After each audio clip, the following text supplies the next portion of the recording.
네, 오늘 금요 성령 집회에 오신 모든 분들 예수님의 이름으로 환영하고 축복합니다. 오늘 하나님 말씀 주시는 말씀 보겠습니다. 사무엘상 24장 8절로부터 12절 말씀입니다. 사무엘상 24장 8절로 12절 말씀 읽겠습니다. 그 후에 다윗도 일어나 굴에서 나가 사울의 뒤에서 외쳐 이르되 내 주 왕이여 하매 사울이 돌아보는지라. 다윗이 땅에 엎드려 절하고 다윗이 사울에게 이르되 보소서 다윗이 왕을 해하려 한다고 하는 사람들의 말을 왕은 어찌하여 들으시나이까. 오늘 여호와께서 굴에서 왕을 내 손에 넘기신 것을 왕이 아셨을 것이니이다. 어떤 사람이 나를 권하여 왕을 죽이라 하였으나 내가 왕을 아껴 말하기를 나는 내 손을 들어 내 주를 해하지 아니하리니 그는 여호와의 기름 부음을 받은 자이기 때문이라 하였나이다. 내 아버지여 보소서 내 손에 있는 왕의 옷자락을 보소서. 내가 왕을 죽이지 아니하고 겉옷자락만 베었은즉 내 손에 악이나 죄가가 없는 줄을 오늘 아실지니이다. 왕은 내 생명을 찾아 해하려 하시나 나는 왕에게 범죄한 일이 없나이다. 여호와께서는 나와 왕 사이를 판단하사 여호와께서 나를 위하여 왕에게 보복하시려니와 내 손으로는 왕을 해하지 않겠나이다. 아멘. 하나님께서 주시는 말씀입니다. 제가 지난주에 식당에 어디 근처 이렇게 좀 좋은 자연과 벗할 수 있는 그런 좋은 식당에 갔는데 그 마당에 이렇게 주차장이 넓게 있었습니다. 근데 이제 차들이 많이 들어오니까 그 식당에서 이제 주차 안내하는 직원이 한 분이 계셨어요. 이제 식사를 하고 나오는데 차 한 대가 어디에다 이렇게 주차를 했는데 거기에다가 이렇게 주차를 하면 안 되는 것 같은데 거기다 주차를 한 거예요. 그랬더니 그 주차 안내하시는 분이 거기다 대시면 안 된다고 저쪽에다 옮겨 대시라고. 제가 딱 봐도 거기 자리가 있어서 거기다 대시면 될 것 같아요. 근데 그분이 엄청 화를 내시더라고요. 그 주차 안내하는 분한테 엄청 막 화를 내시더라고요. 그래서 저를 옮겨대면 될 것 같은데 뭐 별것도 아닌 걸 가지고 저렇게 화를 내시나 이렇게 생각을 했습니다. 여러분 주차장에서는 누가 권위자인지 아세요? 주차 안내하는 분이 권위자예요. 그러니까 우리가 사실은 별거 아닌 일 같지만 우리가 일상 속에서 흔히 벌어지는 일 같지만 사실은 권위에 순종하는 훈련이 돼 있지 않으면 이제 그런 게 마음에 들지 않는 것이죠. 누가 자신한테 이래라 저래라 하는 게 마음에 들지 않는 것입니다. 여러분 비행기 타보셨죠? 비행기 타면 이제 스튜어디스가 안내를 하지 않습니까? 이제 처음에 탑승해서 짐 어떻게 넣으라고 짐 넣는 것도 뭐 도와주고 그렇게 하는데 이제 출발할 때가 되면 핸드폰 끄세요 이렇게 얘기하고 또 벨트 매라고 하고 또 의자 이렇게 눕히지 말고 똑바로 앉으라 그러고 또 창문도 열라고 하고 또 그 이륙하는 동안에 화장실 이용하면 안 되는 뭐 이런 얘기 하지 않습니까? 여러분 어떠세요? 말 잘 들으세요? 그렇게 얘기하면? 말 잘 들으시죠? 착한 거예요. 말을 잘 들으셔야 됩니다. 비행기에서는 그분들이 권위자예요. 그러니까 우리한테는 그분들이 하는 말씀에 순종해야 안전이 보장되는 것이죠. 이렇게 그 항공사 승무원들이 스튜어디스들이 나와서 이야기하는 걸 보니까 그 한국에 오는 비행기에 탑승하는 거 되게 좋아한대요. 예를 들어 중동 항공사들 있지 않습니까? 유명한 항공사들. 중동에 있는 항공사들이 뭐 전 세계에서 스튜어디스들을 뽑아가지고 다양한 국적의 스튜어디스들이 있는데 한국 가는 비행기 타면 오늘 땡 잡았다 이렇게 생각한대요. 근데 중국 가는 비행기 타면 망했다 이렇게 생각한다 그러더라고요. 한국 그 승객들은요 눈치가 되게 빠르대요. 말하면 되게 잘 듣고 말하지 않아도 이미 앞 사람이 어떻게 하는지 이러고 보고 있다가 저 앞에서 기내식 차가 오잖아요. 그럼 벌써 다 펴가지고 밥을 받을 준비를 하고 있고 이렇게 기웃기웃해가지고 벌써 메뉴도 다 골라 놓는데요. 서양 사람들은 안 그런데요. 서양 사람들은 와서 이거 선반 빼라고 해야 빼고 그 다음에 메뉴 보라 그러면 한참 보고 그 자리에서 고민하는데 근데 우리는 벌써 닭고기로 할지 소고기로 할지 이미 저 멀리서부터 뭐가 있나 두리번 그리고 남들 하는 거 보고 콜라를 달라 그래야 되나 이러고 우린 다 마음의 결정을 해놓고 있어서 한국 오는 비행기 타면 되게 편하다 그럽니다. 반대로 중국 가는 비행기 타면 되게 어렵대요. 하여튼 말을 뒤지게 안 듣는데요. 중국 사람들은 아주 앞에 나와서 얘기해도 막 와와와와와와와와 막 계속 떠들고 있고 막 다 얘기 안 듣고 또 뭐 하여튼 뭐 달라는 것도 많고 뭐 더 달라 그러고 기내식 하나 먹고 또 달라 그러고 한번 그런 게 많대요. 그래서 한국 가는 비행기 타면 되게 땡 잡았다 이렇게 생각하고 중국으로 들어가는 비행기 타면 오늘 힘들겠구나 이렇게 생각을 한다고 그러더라고요. 여러분 그 권위 아래 있어야 우리가 안전을 누릴 수가 있습니다. 그 권위 아래 있는 것이 굉장히 편안하고 좋은 것이죠. 제가 군대 이제 군목 들어가서 훈련 받을 때 처음에는 육군에 가서 훈련을 받았어요. 육군 3사관 학교라는 데 가서 훈련을 받다가 저는 이제 해군으로 지원을 했기 때문에 3사관 학교에서 훈련을 받다가 이제 해군 진해에 있는 교육사령부로 옮겨가지고 또 훈련을 받는 거예요.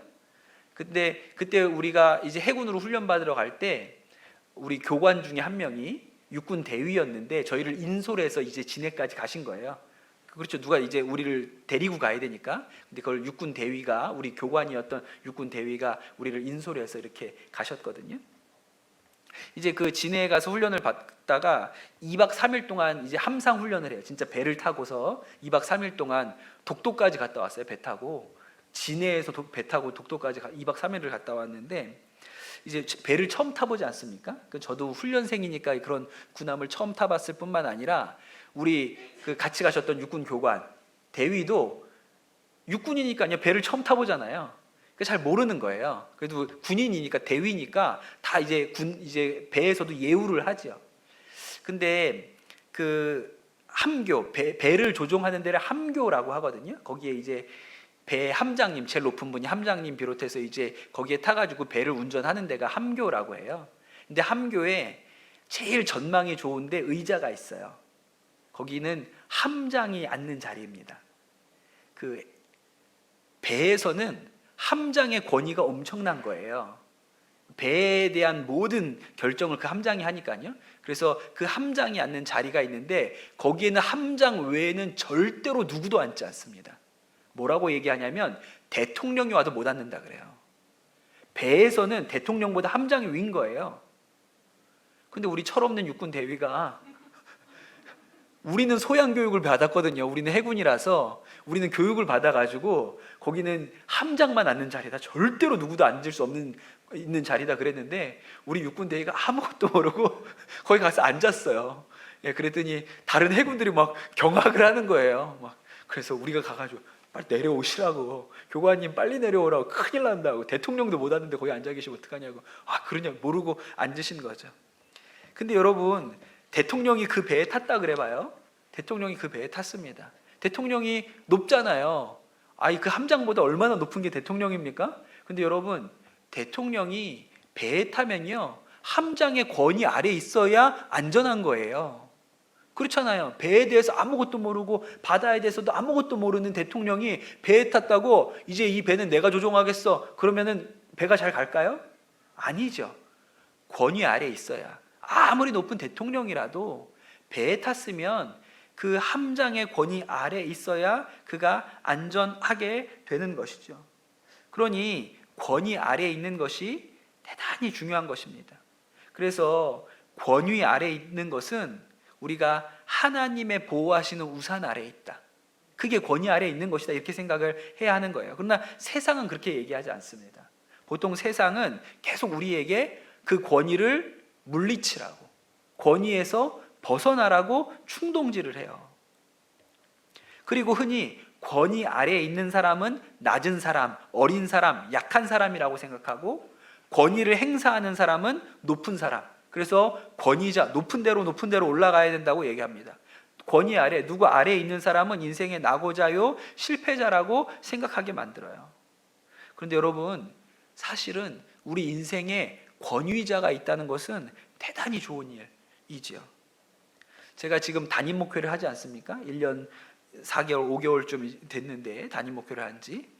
제가 부목사 때는, 선한 목장에서 부목사 할 때는 권위자가 계셨잖아요. 권위자. 제 위에 담임 목사님이 계시니까요. 근데 여러분, 부목사 때는 다 담임 목회가 하고 싶어요. 근데 담임 목회 하잖아요. 부목사 때가 좋았던 것 같아요.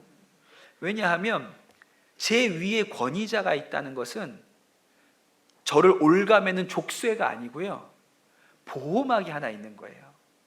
제가 스스로 해결할 수 없는 어떤 문제에 부딪혔을 때, 제가 풀 수 없는 어떤 문제에 부딪혔을 때 제 위에 권위자가 있기 때문에 그분이 그 일을 해결해 줄 수가 있죠.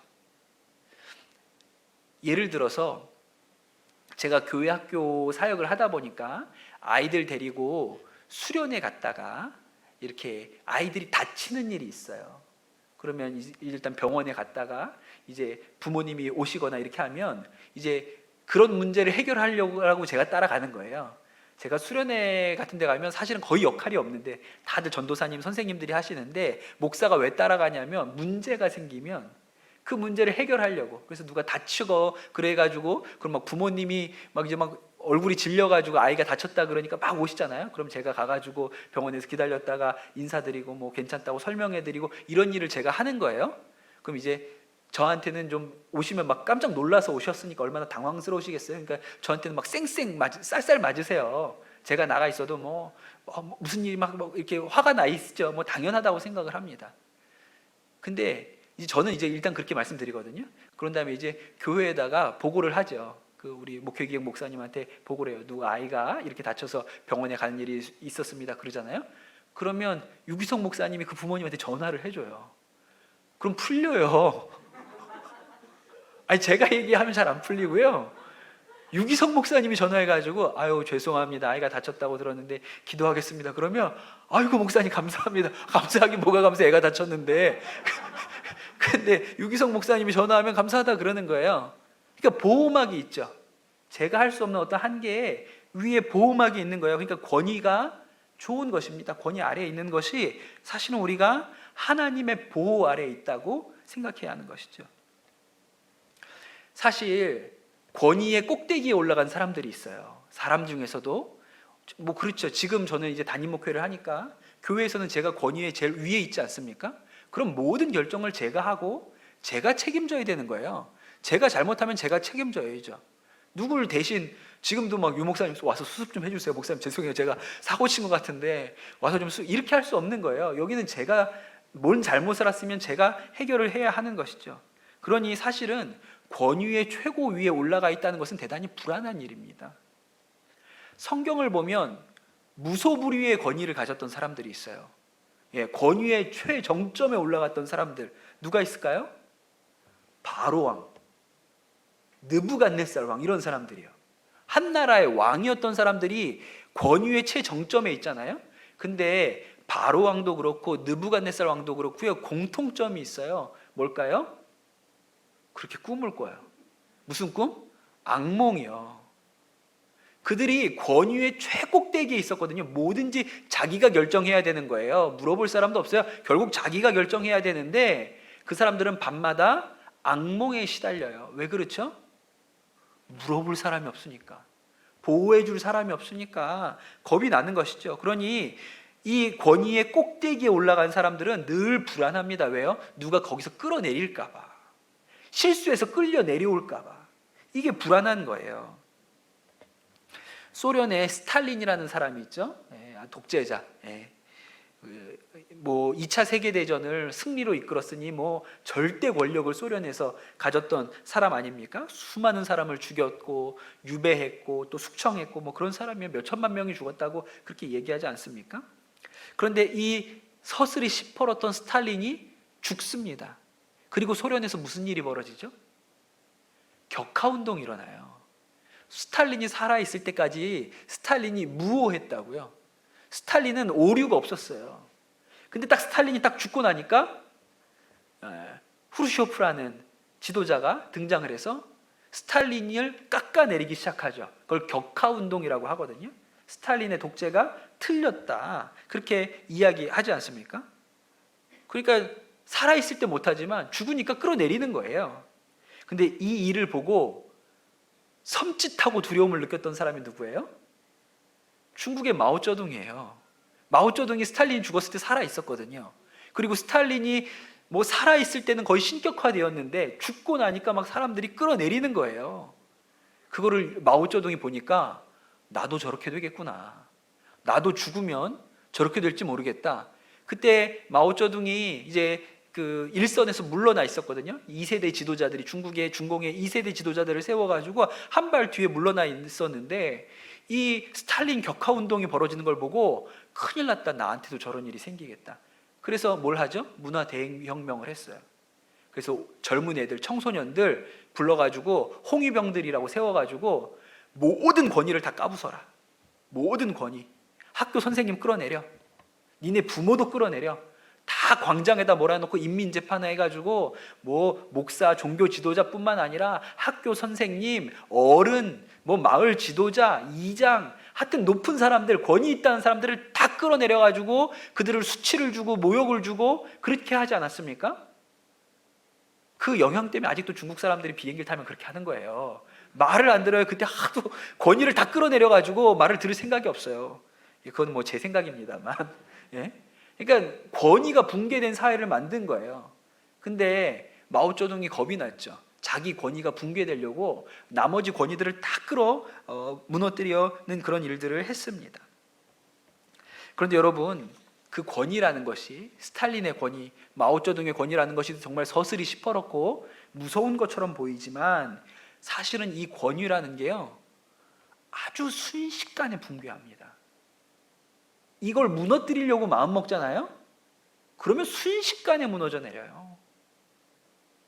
제가 전에 한번 설교 중에 이야기했죠. 제가 군목대에 우리 해군 지휘관 중에 우리 제동님이, 원스타 제동님이 아주 보통 분이 아닌 분이 있었어요. 아주 뭐 너무너무 이렇게 밑에 부하들을 힘들게 하는 그런 분이 계셨습니다. 그 사령관이셨는데 뭐 그 부대에서는 그분이 뭐 권한이 어마어마하죠. 한마디도 찍소리도 못하는 거예요. 그분이 한마디 하면 찍소리도 못해요.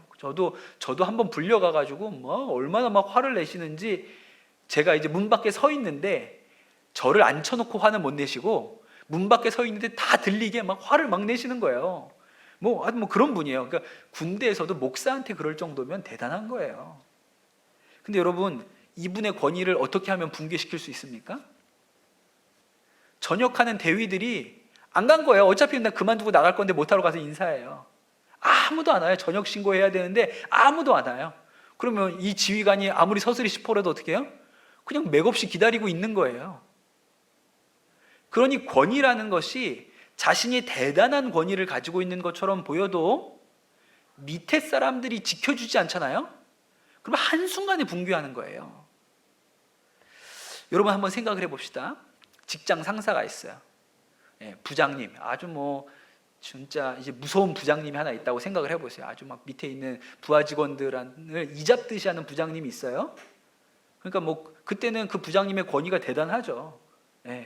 그 밑에 있는 사람들은 뭐 다 그 말대로 해야 되는 거예요. 근데 여러분, 이 부장님의 권위도요 대단해 보이지만 한순간에 무너뜨릴 수 있어요. 어떻게 하면 되죠? 사표 내겠다고 마음먹으면 그까짓 게 무슨 대수예요. 가가지고 사표 내겠다고 가슴에다가 사표 딱, 사직서 하나 딱 끼고 가가지고 네가 부장이면 다야? 아니 대리 사원이 가가지고 당신이 부장이면 다냐고, 당신은 집에 새끼가 없어? 이렇게 눈 동그랗게 뜨고 대들어봐요. 사람들 앞에서 누가 말릴 건데요? 그럼 누가 모욕을 당하고 누가 수치를 당해요? 그러니 권위가 대단한 것 같지만 사실은 그 밑에 있는 사람 중에 하나가 내가 저 권위를 들이받아야지 라고 마음 하나만 먹으면요 권위가 없는 거예요. 보세요. 제가 목사지 않습니까? 그 목사라는 이 권위가 있잖아요. 그게 성도님들이 지켜주니까 권위가 있는 거예요. 어떤 교회들에서 분란이 있고 목사님이 마음에 안 들고 목사님 무슨 문제가 있어가지고 성도들이 목사의 권위를 붕괴시켜야겠다고 마음 먹잖아요. 그걸 어떻게 지킵니까? 목사님 설교 올라가지 마세요. 강단에 올라가지 마세요. 그러고 끌어내린다는데 어떻게 해요? 전에 어떤 목사님이 그런 얘기를 하더라고요. 청년이 문자를 보냈대요. 청년이 이렇게 어떤 행사가 끝나고 문자를 보냈나 봐요. 근데 뭐라고 보냈냐면 목사님도 평안하세요 이렇게 문자를 보내려고 했던 것 같대요. 근데 오타를 내가지고 뭐라고 보냈냐면 목사 니도 평안하세요 이렇게 보냈대요. 목사님도 평안하세요 그래야 되는데 목사 니도 평안하세요. 그 보는 순간 일부러 그런 거야. 실수야. 일부러 그런 거야. 여러분, 성도들이 목사님이라고 불러주니까 님인 거예요. 제가 무슨 권위가 있습니까? 그러니까 성도들이 권위를 세워주니까 목사인 거죠. 목사님이라고 불러주니까 목사님이죠. 그런데 여기 있는 분들 중에 어떤 분이 우리 목사님 마음에 안 들어 끌어내려야겠어 그래가지고 목사님에서 님자 떼고 부른다고 생각을 해보세요. 제가 25살에 안수받아가지고 25살부터 목회를 했거든요. 그 진짜 젊고 어릴 때 목사를 했잖아요. 그때 저를 이제 성도님들이 뭐라고 부르셨냐면 애기 목사 이렇게도 부르셨고, 어떤 분은 조금 센 분들은 새끼 목사 이렇게 불렀거든요. 근데 여러분, 새끼 목사까지는 괜찮아요. 목사 새끼라고 불러봐요. 그건 완전히 그냥 끝장난 거예요. 그렇잖아요. 그러니까 이게 앞뒤로만 바꿔놔도요, 앞뒤로만 바꿔도 권위는 그냥 땅에 떨어지는 거라고요. 그러니 권위가 대단한 것처럼 보이잖아요. 근데서 밑에 사람들이 그 권위를 지켜주지 않으면 그 권위라는 게 한순간에 하루아침에 다 없어져 버립니다. 가정에서 부모의 권위가 있지 않습니까? 부모의 권위가 있어요. 근데 제가 어떤 다큐멘터리를 봤는데, 청소년 관련된 다큐멘터리예요. 근데 아이가 완전히 게임에 빠져 있는 어떤 아이가 있어요. 완전 집에서도 안 하면 집에 잘 들어오지도 않고, 어느 날 얘가 오랜만에 집에 들어왔는데 또 앉아가지고 게임을 하고 있는 거예요. 그러니까 아버지가 보고 얼마나 답답해요. 그래가지고 그 아이한테 뭐라고 한마디를 한 거예요. 이 녀석아, 너는 그렇게 며칠 만에 집에 들어와서 또 컴퓨터 옆에 앉아 있냐? 학교는 안 다닐 거냐? 이렇게 얘기를 했거든요. 근데 이게 관찰 이렇게 카메라를 집에다가 이렇게 설치해 놨는데, 얘가 모니터를 들더니 땅에다가 내려 던졌어요. 그 다음에 아버지한테 이 새끼 저 새끼 하면서 막 욕을 하기 시작하는 거예요. 그게 뭐 감당할 수가 없이 막 아버지한테 하니까 막 얘가 막 삿대질을 하면서 아버지한테 대드니까 아버지가 어떻게 해요? 싸워요. 아들하고 멱살 잡고 싸울 거예요. 그러니 아들이 막 그렇게 대들고 나니까 아버지가 아무것도 못해요. 아무것도. 그리고 아들이 그러고 그냥 집을 나가버렸는데, 그냥 그 아버지는 아무것도 못하고 그냥 소파에 앉아가지고 허공만 보고 있더라고요. 그러니까 우리가 부모라는 이 권위도 자식이 마음을 먹고 부시겠다고 마음먹으면 그걸 지킬 방법이 없어요. 권위가 그런 것이죠. 그런 여러분, 권위는 누군가가 지켜줘야 권위가 보장이 되는 것입니다. 오늘 우리가 읽은 말씀 한번 보면, 이 다윗이 이제 사울에게 쫓겨서 도망 다니고 있는 형편이었습니다. 그런데 이 사울이 이 다윗을 잡기 위해서 엔게디라는 골짜기까지 이제 쫓아 들어와요. 지금도 이스라엘에 가면 엔게디 골짜기가 있거든요. 가면 진짜 이렇게 사막 한가운데 진짜 이렇게 폭포처럼 물이 이렇게 내려옵니다. 계곡이 있어요. 거기에 다윗이 숨어 들어간 거예요. 지금도 가보면 사울의 동굴이라는 데가 있습니다. 그 엔게디에 가면 거기가 이제 사울이 이게 변 보던 데예요. 근데 그 동굴에 사울이 이렇게 용변을 보러 들어왔는데, 그 안에 다윗과 다윗의 부하가 숨어 있었던 것이죠. 그래서 다윗 부하가 저 사울을 하나님께서 우리 아의 손에 주셨습니다. 죽입시다 그랬는데 다윗이 안 죽이잖아요. 살려두죠. 옷자락만 이렇게 베가지고 그렇게 하지요.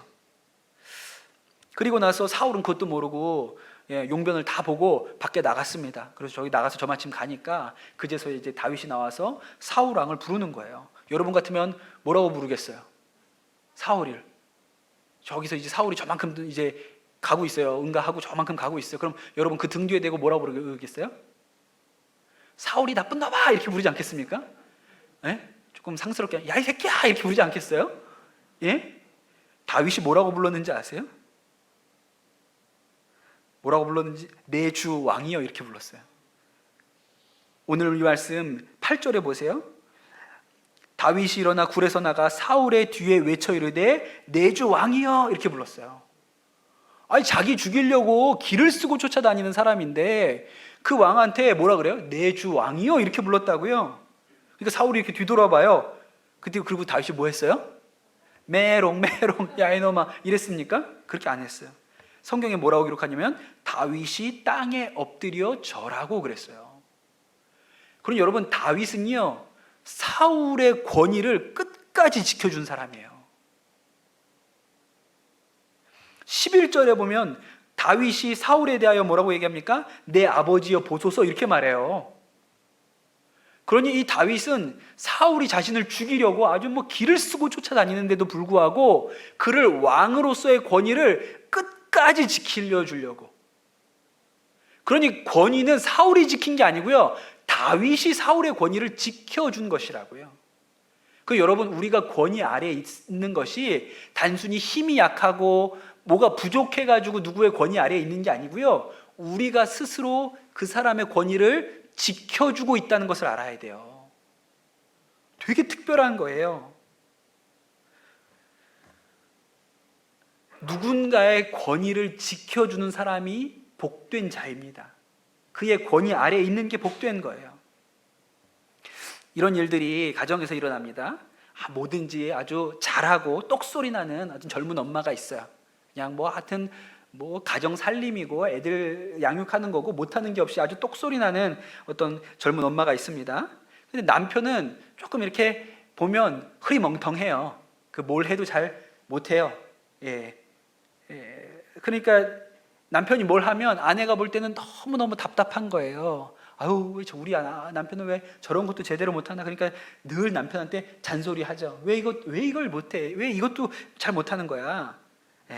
그러면서 때때로 이렇게 남편이 뭘 잘못하면 자녀들 앞에서 야 니네 아빠는 그럴 때 꼭 니네 아빠라 그러지 않습니까? 내 남편이라고 얘기하지 않고 야 니네 아빠는 어떻게 세상에 아유 제대로 하는 게 하나도 없냐? 이렇게 자식들 앞에서 아버지에 대해서 이렇게 했던 젊은 엄마가 있다고 생각을 해보세요. 근데 애들이 어렸을 때까지는 문제가 없었어요. 왜? 엄마가 다 커버를 할 수 있으니까. 엄마가 똑똑하고 지혜가 있기 때문에 애들 잘 양육하는 일이 있었어요. 그런데 이제 애들이 큽니다. 나중에 사춘기 정도가 돼서 이제 중2병이 오고 반항이 시작되고 그랬어요. 근데 애들이 엄마의 권위를 넘어서기 시작했어요. 그러면 아이들을 누가 권위로 아이들을 눌러야 되죠? 엄마가 못하면 아빠가 해야 되는 거예요. 그런데 문제는 아빠의 권위를 이미 다 붕괴시켜 놓은 거예요. 애들이 어렸을 때. 아빠는 아무것도 못하는 사람, 쓸데없는 사람으로 이미 애들 어렸을 때 아빠의 권위를 다 붕괴시켜 놨기 때문에 나중에 애들이 엄마 혼자의 힘으로 컨트롤할 수 없는 지경이 왔는데 남편의 도움을 받을 수가 없게 돼버리는 거예요. 이게 권위를 붕괴시키는 것에 진짜 두려운 일인 것이죠.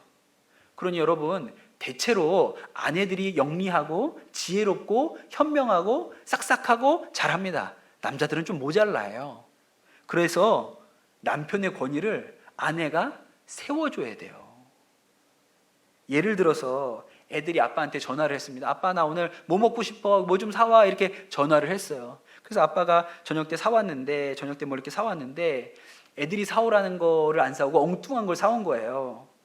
그래서 애들이 아빠 손에 봉지에 뭐가 들려있는데 열어보고 이거 아닌데 이거 아니야 이러잖아요. 그럼 여러분 그럴 때 남편의 권위를 세우려면 어떻게 해야 될까요? 보통 어떻게 하냐면 이런 상황에 아내가 남편한테 이렇게 얘기합니다. 아이고 내 그럴 줄 알았다. 불안하더라. 애가 전화할 때부터 내가 불안해. 아이고 지 새끼가 뭘 좋아하는지 그것도 하나 몰라가지고 아이고 또 엉뚱한 거 사왔네. 엉뚱한 거 사왔어. 야 거봐 내가 네 아버지가 하는 일이 다 그렇다 그랬지? 이렇게 하면 돼요 안 돼요? 이렇게 하면 안 되는 거예요. 그때 어떻게 해야 돼요? 애들이 이거 아니라고 왜 이런 거 사왔냐고 그러면 이런 거야. 얘야 아빠가 널 위해서 더 좋은 걸 사오셨나 보다. 네가 사달라고 하는 것보다 이게 더 좋고 비싸고 건강에도 좋은 거야. 오늘은 아빠가 널 사랑해서 사다 준 걸 이걸 먹고 다음에 네가 원하는 건 엄마가 사주도록 할게. 오늘 아빠한테 너무 사다 주셔서 아빠 피곤하신데도 이거 일부러 너 때문에 사오셨으니까 얼마나 고마워. 아빠 감사합니다. 그러고 오늘은 이걸 먹자. 그래도 내가 아이 싫어 그러잖아요. 그럼 엄마가 다 먹어버린다 이렇게 해야죠.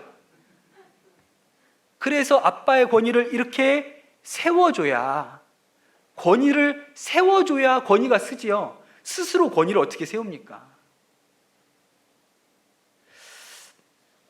여러분, 그러니 가정 안에서도 누군가가 가정의 권위자가 있으면 그 사람이 지혜롭고 똑똑하고 총명하고 모든 사리분별이 좋기 때문에 그 사람이 권위자가 되는 게 아니에요. 누군가가 그 사람의 권위를 끊임없이 세워주기 때문에 권위자가 되는 거거든요. 그래서 지혜로운 엄마는 남편의 권위를 계속 세워줘요. 처음에는 잘 못할 수가 있어요.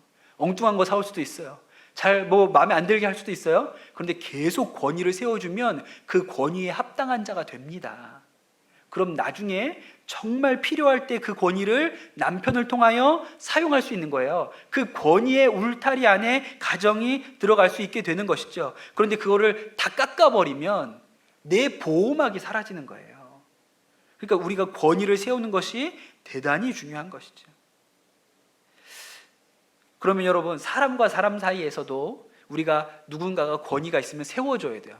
그러니까 저를 좀 세워주세요.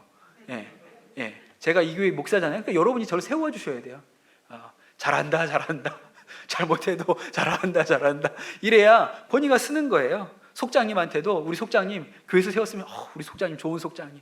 우리 속장님은 그냥 진짜 사랑 많은 속장님. 사랑이 없는데도 우리 속장님은 사랑 많은 속장님. 그래 자꾸 그러잖아요. 그럼 사랑이 많아져요. 권위가 세워지니까. 본인 스스로도 자꾸 그러잖아요. 그럼 내가 사랑이 많은 속장인가 보다. 그러고 사랑이 많아지는 거예요. 권위를 세워줘야죠. 그런데 권위를 세워주는 사람이 복 있는 사람이에요. 그럼 여러분, 사람과 사이에서도 권위를 세워주는 사람이 귀한 사람입니다. 그러면 하나님의 권위는 어떨까요? 하나님의 권위는요, 사람의 권위랑은 좀 달라요.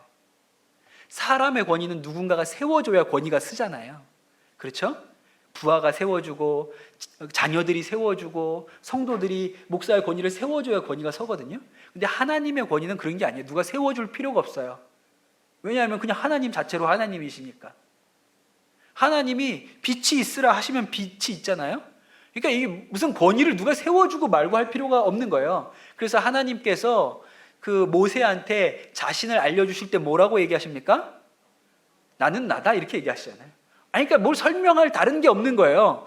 나는 뭐고 뭐야 이렇게 설명할 필요가 없어요. 그냥 나는 나예요. 하나님의 권위라는 것은 누가 세우거나 말거나 그냥 그분은 하나님이시고 창조주이시고 이 세상을 주관하시고 만유의 주제이신 거예요. 그러니까 누가 세우고 말고 이렇게 할 게 없죠. 그냥 하나님은 그 자체로 하나님이시니까요. 예수님도 그렇죠. 예수님도 누가 세워줘서 예수님이 아니에요. 그분이 그냥 태어날 때부터 하나님의 아들이시니까. 그냥 그분이 하나님의 아들로서의 권위를 가지고 계십니다. 그러니 이분의 권위가 얼마나 놀라워요? 어느 날 막 풍랑이 있는 밤바다에 제자들이 배를 타고 가다가 막 배가 뒤집어질 것 같으니까 그 배 밑에서 들어가서 주무시고 계신 예수님을 막 흔들어 깨우지 않습니까? 그 배가 막 파도가 쳐가지고 흔들릴 때 멀미 안 하는 제일 좋은 방법이 그냥 자는 거예요. 밑바닥에 들어가서. 그 예수님이 거의 자고 계셨는데 멀미 안 하려고 자고 계셨는데 막 제자들이 흔들어 깨우니까 얼마나 짜증이 나요. 그럼 여러분, 합리적인 방법은 뭡니까? 배가 막 파도 때문에 어디로 갈지 모르고 막 흔들리고 있어요. 그럼 제일 합리적인 판단은 뭐예요? 야, 배를 무트로 가자. 야, 하여튼 노를 저어가지고 다 합심해서 노를 져서 저희 무트로 한번 나가보자. 이렇게 해야 되잖아요. 근데 예수님은요, 권위가 있잖아요. 하나님의 아들의 권위가 있잖아요. 그러니까 어떻게 하죠? 파도요, 바람이요, 잠잠하라. 그러니까 파도가 그치고 바람이 그치죠. 그것이 그분이 가지고 있는 권위예요. 그러니까 그분의 권위는 누가 세워주고 자시고 할 게 없는 거예요. 그냥 말씀 한마디면 되니까. 말씀 한마디면 그렇게 되니까 그분의 권위를 누가 와가지고 예수님 높으세요. 예수님이 잘하십니다. 진짜 잘하시네. 사랑이 많으시네. 그런다고 사랑이 많아지는 게 아니라 그분은 그냥 권위가 있어요. 그냥 그러니까 파도나 바람이나 그냥 잠잠하라. 그럼 그냥 잠잠하죠. 제자들이 그것을 보고 뭐라고 얘기했냐면, 야, 그 사람이 누구기에 바람과 바다도 순종하는가, 그렇게 얘기하지 않습니까? 그것이 예수님이 가지고 있는 권위예요. 그런데 여러분, 이게 예수님이 가지고 계신 권위입니다. 예수님이 하나님과 또 동일하시기 때문에 그분도 말씀 한마디로 뭐든지 하실 수 있잖아요. 파도도 잔잔하게 하실 수 있고 바람도 잔잔하시게 할 수 있고, 그냥 마음대로 마음 먹으신 것은 뭐든지 하실 수 있는 권위가 있어요. 그런데 예수님께서 그 권위를 사용하지 않는 곳이 있습니다. 어디에는 사용하지 않을까요? 사람에게는 사용하지 않으세요. 사람에게는. 예를 들어서 여러분, 바람과 바다도 순종하고 귀신도 순종하고, 예수님 한마디시면 뭐든지 그냥 되지 않습니까? 그런데 그 예수님이 제자들과 마지막 식사를 하시던 밤에, 오늘 너희들 중에 나를 팔 자가 있다, 그렇게 얘기하시잖아요. 그러니까 제자들이 수근수근거리면서 누굽니까? 우리들 중에 누가 그럴까요? 누가 배신자예요? 그랬더니 예수님께서 내가 지금 이 떡을 주는 자가 바로 그이니라. 그리고 그 떡을 누구한테 줘요? 유다한테 이렇게 주잖아요. 그러면서 유다한테, 야, 이 나쁜 놈아, 소금 기둥이 되어버려라. 그러면 유다가 그 자리에서 소금 기둥이 된다고요. 그게 예수님의 권위 아닙니까? 아니, 야, 이 나쁜 놈아, 너는 나를 팔려고 마음에 생각을 가지고 있지? 소금 기둥이 되어라. 그러면 뭐 그냥 그 자리에서 소금이 이렇게 되는 거죠. 그러면 진짜 그냥 그렇게 끝난 거예요. 그분에게 그럴 권위가 없습니까? 예수님께서 그렇게 만드실 권위가 없어요? 얼마든지 그럴 수 있죠. 근데 예수님이 어떻게 하세요? 속히 내 일을 행하라, 이렇게 얘기하세요. 놔뒀다고요.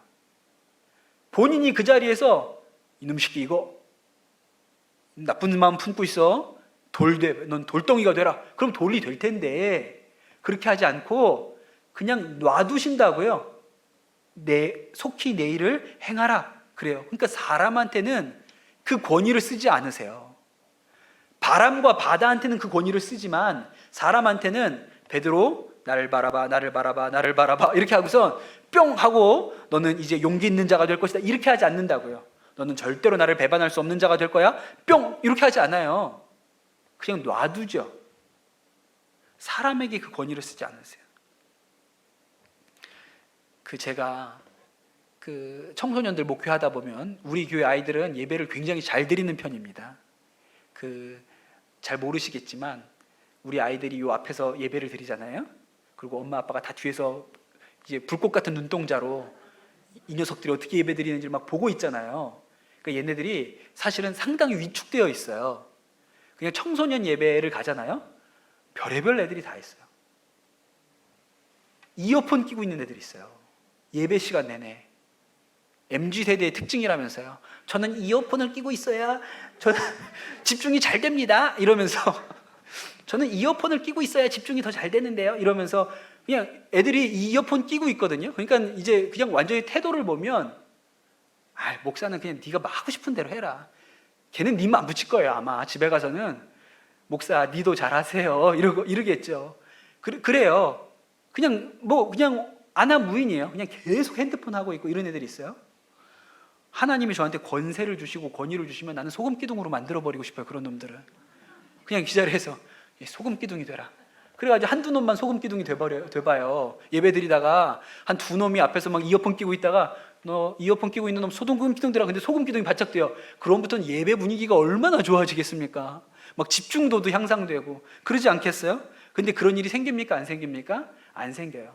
하나님께서 뭐든지 하실 수 있고 예수님이 하나님의 권위를 가졌는데 사람에 대해서는 그 권위를 쓰지 않으세요. 그렇기 때문에 우리가 하나님의 말씀을 하나님 되게 하고 예수님이 하신 말씀을, 예수님의 그 말씀을 권위 있는 말씀이 되게 하기 위해서 우리에게 무엇이 필요합니까? 순종이 필요한 거예요. 하나님의 말씀이 우리가 순종을 해야 그 말씀이 권위가 세워지는 것이죠. 하나님의 말씀이 아무리 이 성경책에 써 있어도요, 순종할 마음이 없으면 이게 무슨 하나님의 말씀입니까? 국민교육헌장 보고 순종한 사람 누가 있어요? 아무도 없잖아요. 그런데 이 말씀도 우리가 순종하려고, 이 말씀이 하나님의 말씀이니까 나는 하나님 말씀에 순종해야지 라고 결심해야 하나님의 말씀의 권위가 세워지는 거잖아요. 여러분, 하나님은 권위를 세워드릴 필요가 없는 분이거든요. 예수님도 스스로 권위자이시기 때문에 권위를 세워드릴 필요가 없어요. 바람과 바다는 세워주지 않아도 그냥 순종해요. 근데 여러분, 우리는 어떻게 해요? 말씀이 있는데 순종을 안 해요. 그럼 그 말씀에 권위가 있습니까? 없습니까? 그 말씀에 권위가 없는 거예요.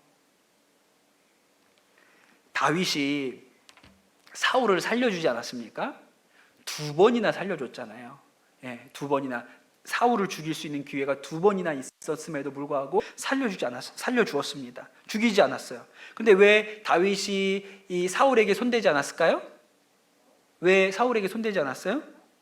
왜냐하면 하나님께서 기름 부은 자를 내가 함부로 할 수 없다고 생각했어요. 그러니 여러분, 다윗이 끝까지 사울의 권위를 지키려고 한 이유가 무엇입니까? 하나님 말씀이기 때문에 순종해야 된다고 생각한 거예요. 그러니까 다윗은 사울의 권위도 세워줬고요, 하나님의 권위도 세웠어요. 그가 하나님의 말씀에 순종했기 때문에 나를 죽이려고 하는 원수임에도 불구하고 그를 하나님이 세우신 왕이라고 생각했기 때문에 끝까지 그 하나님의 말씀에 순종해서 하나님의 말씀의 권위가 세워진 것이죠. 오늘 우리가 읽은 말씀에 보면 뭐라고 나오냐면 12절에, 세 번역으로 읽어보면 12절에 이렇게 나옵니다.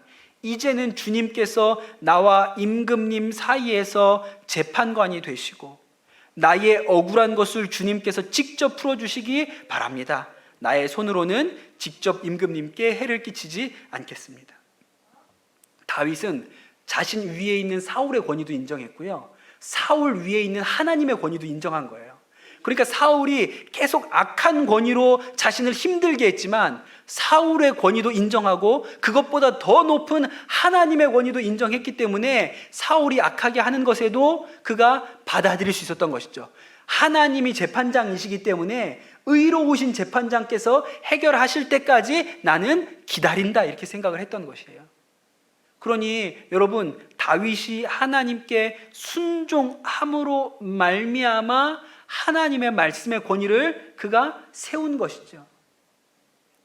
여러분, 우리가 오늘 예배 드려오기 전에 기도를 했습니다. 그렇죠? 하나님의 말씀이 우리에게 권위 있는 말씀이 되게 해주시고 능력 있는 말씀이 되게 해주시고 하나님의 말씀이 우리 가운데 역사하게 해 주십시오. 우리가 그렇게 기도하지 않습니까? 근데 여러분, 우리가 하나님의 진짜 권위가 필요할 때가 있어요. 우리 힘으로 할 수 없는 어떤 문제들을 만났을 때 하나님의 권위가 필요하지 않습니까? 예수 그리스도의 능력과 그 말씀의 권세가 필요하지 않습니까? 예를 들어서 악한 귀신을 쫓아내야 된다고 생각을 해보세요. 예수 그리스도의 이름으로 명하오니 귀신아 나가라! 그럼 귀신이 나가야 되잖아요. 근데 귀신이 안 나가요. 예수님은 말씀하시면 한마디에 귀신이 순종하고 나가잖아요. 근데 우리가 축사를 한다고 귀신아 나가라! 근데 이렇게 쳐다보고 있네. 이렇게 멀뚱멀뚱 쳐다보고 있네. 귀신아 나가라! 이렇게 쳐다보고 있네. 기도하고 다시 올게. 이게 안 되잖아요. 여러분, 왜 안 될 거라고 생각하세요? 아니, 우리도 순종을 안 하면서 귀신한테 순종하라 그래요? 우리도 하나님이 말씀하시면 순종하지 않았잖아요. 우리도 예수님이 말씀하시면 순종하지 않았잖아요. 우리가 한 번이라도 예수님의 말씀을, 하나님의 말씀을 그렇게 권세 있게 저 말씀은 하나님의 말씀이니까, 권위의 말씀이니까 나는 무조건 들어야지 라고 순종했습니까? 만약에 그렇게 했다면 내가 나가라고 해도 나갔겠죠. 귀신이 웃는 거예요. 니도 안 지키는 걸 나한테 시키네? 니도 순종하지 않는 걸 나한테 시켜? 하나님의 말씀에 사랑하라 그러면 네가 사랑했어? 하나님의 말씀에 네가 용서하라 그러면 네가 용서했어? 니도 안 하는 걸 나한테 시키는데 내가 못하러 나가냐? 이미 우리가 하나님의 말씀의 권위를 다 무너뜨려 놓고 하나님이 일하실 수 없게 다 만들어 놓고 순종을 안 해서 그 말씀의 권위를 다 붕괴시켜 놓고 정작 내가 필요할 때 와서 하나님 도와주세요, 하나님 권능으로 임해 주세요, 하나님 말씀으로 임해 주세요. 그럼 귀신이 웃지요. 니도 안 지키면서 나한테는 나가라 그래, 그 이름으로. 그렇게 하지 않겠습니까? 제가 우리 성도들 중에도 아픈 분들이 계시잖아요. 기도를 어떤 때 보면 기도가 응답되었다고, 목사님 진짜 나았어요, 너무 좋아졌어요, 이렇게 말씀 오셔서 이렇게 하시는 분들 계시면 너무 감사합니다. 근데 어떤 기도는 뭐 진짜 매일매일 새벽마다 기도하는데도 잘 안 되는 일들이 있죠.